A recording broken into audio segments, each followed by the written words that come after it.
नौटंकी कर रही है मोदी सरकार लॉकडाउन के नियम पर और सोशल डिस्टेंसिंग के नियम पर, क्योंकि वो तमाम तौर तरीके ऐसे अपना रही है। कौन बताए इन मंद बुद्धि के राजनेताओं को, तुम भैया गेहूं क्यों परोस रहे हो? एक बार वो कतार लगेंगे तुम्हारे यहाँ सोशल डिस्टेंसिंग का और लॉकडाउन के नियम को तोड़ने के लिए, राशन के लिए, और फिर दूसरा लॉकडाउन और सोशल डिस्टेंसिंग का नियम तोड़ने के लिए वो चक्कियों की तरफ, चक्कियों की खोज में जाएंगे। लॉकडाउन के नियम का उल्लंघन तेलंगाना के राजा सिंह ने किया, दादा राव ने महाराष्ट्र में किया, एम जयराम ने कर्नाटक में किया, उसको कोई देश का गद्दार नहीं बताता है। प्रधानमंत्री को पता था, जैसे मुझे मालूम है, तो इस नालायक प्रधानमंत्री ने तत्काल देश में विदेशों से आने वाली जहाजों के आवागमन पर प्रतिबंध क्यों नहीं लगाया? और विश्व स्वास्थ्य संगठन 30 जनवरी को बता चुका था कि कोरोना आपातकाल है, लेकिन प्रधानमंत्री नरेंद्र मोदी ने इस तरफ ध्यान नहीं दिया। प्रधानमंत्री का ध्यान क्या था? राजधानी दिल्ली के विधानसभा चुनाव में अपने पार्टी के उम्मीदवारों को जिताने का, अपने मित्र जो अमेरिकी राष्ट्रपति हैं, उनको भारत में बुलाकर उनका स्वागत कराने का, और मध्य प्रदेश में कमलनाथ की सरकार गिराने का। प्रधानमंत्री नरेंद्र मोदी फर्जी डिग्रीधारी और फर्जी राष्ट्रवादी है। ये राष्ट्रवाद नहीं हो सकता है कि जो अपने दल के लिए, विपक्ष की सरकार गिराने के लिए पहले देश को कोरोना की चपेट में धकेले। इनके जो चहेते टेलीविजन है, उस पत्रकार झूठ परोसते हो। क्या कहते हैं? वो कहते हैं कोरोना जिहाद, कोरोना बांट रहे, कोरोना फैला रहे। मैं जरा जानना चाहता हूँ मोदी जी, 30 जनवरी को जब भारत में कोरोना की पुष्टि हो गई थी, तो 30 जनवरी के बाद आपने उस पर ध्यान क्यों नहीं दिया? तो मैं आप सब लोगों से आग्रह करता हूँ, हमारे देश को कोरोना की चपेट में धकेलने वाले प्रधानमंत्री नरेंद्र मोदी पर देशद्रोह का मुकदमा दर्ज होना चाहिए। हमारे देशवासियों को समझना चाहिए कि देश की सरकार और राज्यों की सरकारें हमारे देश को कोरोना संक्रमण से बचाने के नाम पर, लॉकडाउन करके, सोशल डिस्टेंसिंग के नाम पर पुलिस से पिटवाने का काम जो कर रही हैं, ये कोरोना संक्रमण से देश को बचाने और कोरोना की चेन को तोड़ने का उपाय है। यह जानबूझ करके ऐसी दशा की जा रही है जिससे लोगों को पिटवाया जा सके और लोगों को याद दिलाया जा सके कि देश आज आजादी के 72 वर्ष बाद ठीक उसी दशा में प्रवेश कर चुका है जहां गोरों के जमाने में पुलिस लठैत की भूमिका में होती थी। यह मैं बात कहना चाहता हूँ। मैं इसलिए अब मैं आपसे तीसरी बात कहना चाहता हूँ। आप सब लोगों ने देखा कि अचानक में बिना तैयारी के प्रधानमंत्री नरेंद्र मोदी ने तैयारी के साथ क्या किया? 19 मार्च को पहली बार, मैं 3-4 घटनाएं आपको बताना चाहता हूं। हमारे भारत में 30 जनवरी को कोरोना के संक्रमण की पुष्टि हो चुकी थी और विश्व स्वास्थ्य संगठन 30 जनवरी को बता चुका था कि कोरोना आपातकाल है, लेकिन प्रधानमंत्री नरेंद्र मोदी ने इस तरफ ध्यान नहीं दिया। प्रधानमंत्री का ध्यान क्या था? राजधानी दिल्ली के विधानसभा चुनाव में अपने पार्टी के उम्मीदवारों को जिताने का, अपने मित्र जो अमेरिकी राष्ट्रपति हैं, उनको भारत में बुलाकर उनका स्वागत कराने का, और मध्य प्रदेश में कमलनाथ की सरकार गिराने का। प्रधानमंत्री नरेंद्र मोदी का ध्यान इस तरफ था। प्रधानमंत्री नरेंद्र मोदी ने 30 जनवरी के बाद 12 फरवरी को कांग्रेस के नेता राहुल गांधी ने भी बाकायदा आगाह किया था और कहा था कि विश्व चपेट में आ चुका है कोरोना के। प्रधानमंत्री नरेंद्र मोदी जी, आपकी सरकार को, भारत को बचाने के लिए उपाय तलाशने पड़ेंगे। और तब हम सब लोगों ने देखा कि मोदी सरकार ने राहुल गांधी की बात का मजाक उड़ाया था और 12 फरवरी को राहुल गांधी आगाह करते हैं और 1 महीने बाद 11 मार्च 2020 को विश्व स्वास्थ्य संगठन घोषित करता है महामारी कोरोना को। तब भी नरेंद्र मोदी का वहां ध्यान नहीं जाता है, क्योंकि तब तक भी सरकार नहीं गिरी थी मध्य प्रदेश की और न गिरने की स्थिति उत्पन्न हुई थी। लेकिन जैसे ही विधायक बगावती करने वाले बागी विधायकों के विषय में सुप्रीम कोर्ट 19 मार्च को सुबह फैसला सुनाता है कि 1 दिन के अंदर विधानसभा अध्यक्ष फैसला लें, तो 19 तारीख की शाम को प्रधानमंत्री नरेंद्र मोदी पहली बार गाल बजाते हैं कोरोना को लेकर। कहते हैं कि 4 दिन बाद 22 तारीख को आप लोग 1 दिन का जनता कर्फ्यू रख करके शाम को ताली, थाली, घंटी, घड़ियाल बजाएं, क्योंकि 4 दिन बाद आप सब लोगों को मालूम हो कि क्रोनोलॉजी क्या थी।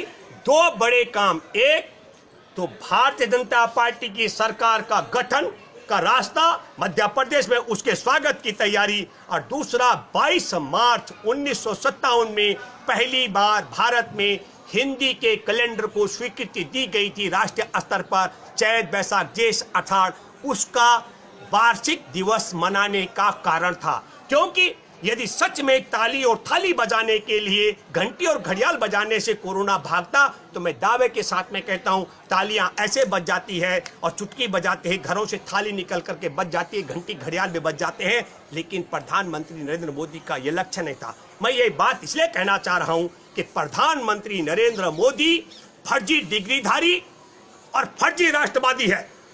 ये राष्ट्रवाद नहीं हो सकता है कि जो अपने दल के लिए विपक्ष की सरकार गिराने के लिए पहले देश को कोरोना की चपेट में धकेले, और कोरोना की चपेट में धकेलने के बाद क्या हुआ, हमारे देश में जो लॉकडाउन किया गया, मैं वापस आ रहा हूं, लाखों लाख मजदूर नगर महानगर कस्बों से 1700-2700 किलोमीटर पैदल चलते हुए अपने गांव की तरफ भूखे प्यासे गए, उनके शरीर से खाल उतरवाई गई।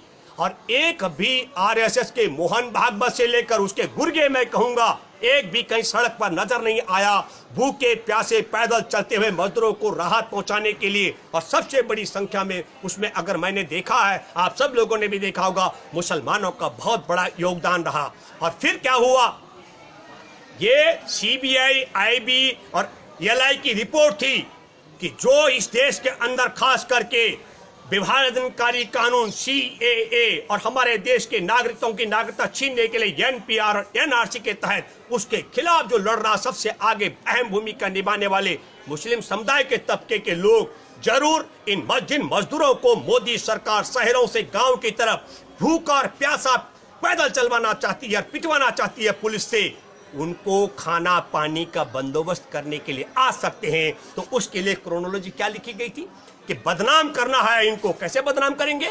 बदनाम करने का तरीका यह निकला कि 23 मार्च का, मैं एक वाकई आपको बताता हूं, निजामुद्दीन पुलिस स्टेशन का जो वीडियो सरकार की तरफ से जारी किया गया, वायरल हो रहा है, उसमें तबलीगी जमात मरकज के पदाधिकारी थाने में एसएचओ से आग्रह करते हैं और कहते हैं आप हमारे को पास दे दें क्योंकि सीमाएं सील हो चुकी हैं और तबलीगी जमात के सत्संग में शामिल लोग अपने घर जाना चाहते हैं। एसएचओ ने कहा कि मैं पास नहीं दे सकता हूं, आप एसडीएम से बात करें। पुलिस नरेंद्र मोदी के अधीन और एसडीएम अरविंद केजरीवाल के अधीन, और एसडीएम भी पास जारी नहीं करता है। 24 तारीख को प्रधानमंत्री नरेंद्र मोदी कहते हैं जो जहां है वो वहीं रहेगा। हम आपको कहना चाहते हैं लॉकडाउन के नियम का उल्लंघन तेलंगाना के राजा सिंह ने किया, दादा राव ने महाराष्ट्र में किया, एम जयराम ने कर्नाटक में किया, उसको कोई देश का गद्दार नहीं बताता है। हर तबलीगी जमात के मरकज में लॉकडाउन के बाद फंसे मुसलमानों ने प्रधानमंत्री के आदेश का पालन किया, लॉकडाउन के नियम का उल्लंघन नहीं किया, वह मरकज के अंदर रहे। हर उन पर आरोप लगाने से पहले उत्तराखंड में हरिद्वार और देहरादून में जो 1500 गुजराती छिपे हुए थे लॉकडाउन के बाद, उनको जब उत्तराखंड की सरकार ने 27 तारीख को बसों में बिठाया 1 करोड़ रुपए का किराया खर्च करके, तब 27 तारीख की शाम को इनका एक स्पाइडरमैन है राष्ट्रीय सुरक्षा सलाहकार अजीत डोभाल, और वो जाता है मरकज में और पता नहीं क्या बात होती है, लेकिन 31 तारीख को बताया जाता है और हमारे देश का झूठ फैलाने वाला मोदी और अरविंद की तरह मुसलमानों को नीचा दिखाने के लिए इनके जो चहेते टेलीविजन हैं, उस पत्रकार झूठ परोसते हो। क्या कहते हैं? वो कहते हैं कोरोना जिहाद, कोरोना बांट रहे, कोरोना फैला रहे। मैं जरा जानना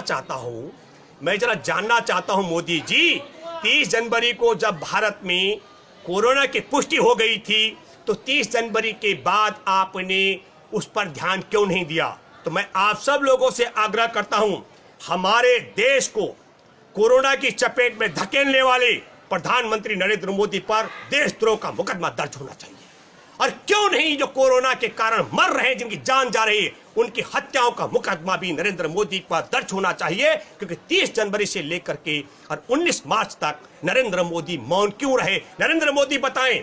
यदि नरेंद्र मोदी को यह पता नहीं है कि 30 जनवरी को भारत में कोरोना आ गया था, यदि नरेंद्र मोदी को यह ज्ञान नहीं है कि भारत में कोरोना की पुष्टि हो चुकी थी, तो निश्चित तौर पर उस आदमी को मैं कहता हूं 94 फांसी में लटकाना चाहिए।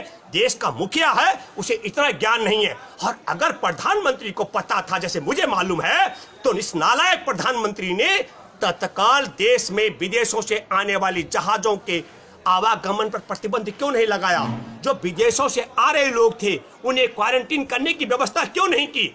और दूसरा, जितने भी चैनलों ने झूठ परोसा, उन सब लोगों को, उन सब चैनलों के लाइसेंस कैंसल क्यों नहीं किए जाने चाहिए? और जो पत्रकार तबलीगी जमात को बदनाम करके नरेंद्र मोदी की नालायकी, बेकुबी, उसके देशद्रोह को छिपाने का काम करते रहे, उन सब पत्रकारों पर भी राष्ट्रद्रोह का मुकदमा क्यों नहीं बनना चाहिए? मैं दोबारा से रिपीट करता हूं, हमारे देश का प्रधानमंत्री यदि चाहता तो भारत की 137 करोड़ की आबादी आज अपने घरों में जेल के रूप में नहीं रहती। हमें कह सकता हूं कि नसीब वाले ने हमारे देश के 137 करोड़ की आबादी को बदनसीब बना करके घरों में कैद कर दिया। और जो मजबूरी में बाहर निकलता है उसको इसकी लठायत पुलिस लाठी और डंडों से पीटती है। और हमारे देश की सुप्रीम कोर्ट में बैठे जजों से मैं आग्रह करता हूं, कथावाचक की भूमिका में मत रहो,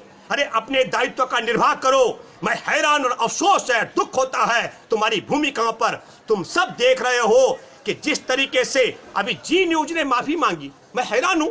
1 सेकंड में माफी मांगता है, 1 महीने तक प्रचार करता है तबलीगी जमात मरकज में फंसे लोगों को, और 1 सेकंड में माफी मांगता है। और आपको बताना चाहता हूं, इन अफवाहबाजों के चैनलों के कारण आज झारखंड के अंदर आदिवासी और मुसलमानों के बीच में बहुत बड़ा विरोधाभास पैदा हो चुका है। मेरे लिए बहुत दुख और अफसोस की बात है, संघ के लोग वहां घर घर जाकर के दंगे की आग में झोंक रहे हैं।